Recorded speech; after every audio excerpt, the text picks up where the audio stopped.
1963లో మన గిడుగు వెంకటరామూర్తి పంతులు గారు జన్మించారు. ఆయన 1963 టు 1940 దాకా మనకి తిరిగారని చెప్పుకోవచ్చు. తెలుగు మరచిపోతే వాళ్ళని నువ్వు మరచినట్టురా. ఇది తెలుగు భాష తీయదనం, తెలుగు జాతి గొప్పతనం. తెలుసుకున్న వాళ్ళకి తెలుగే ఒక మూలధనం. తల్లి తండ్రి నేర్పినట్టి మాతృభాషరా. తెలుగు మరచిపోతే వాళ్ళని నువ్వు మరచినట్టురా. ఇది మరువబోకురా.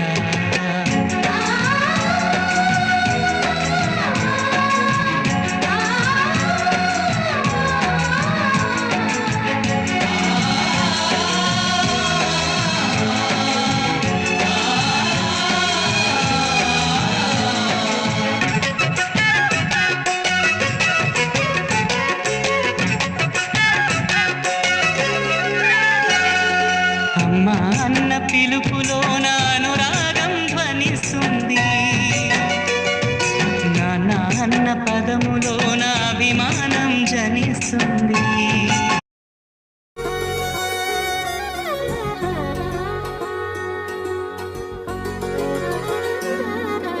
తేనె కన్నా తీయనైన మాట తెలుగే, వీణ కన్నా వినసొంపైన పాట తెలుగే.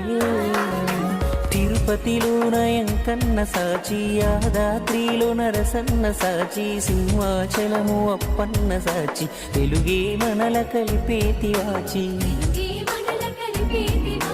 యాసలే వేరైనా నీది నాది ఏ ఊరైనా, భూమి పైన పడగానే పలికే తొలి పలుకు. ఖండాంతరాలు యాడున్నా, గుండెల్లో శబ్దమై ఉన్నా, రెండక్షరాల పదమే అచ్చ తెలుగులో అమ్మ.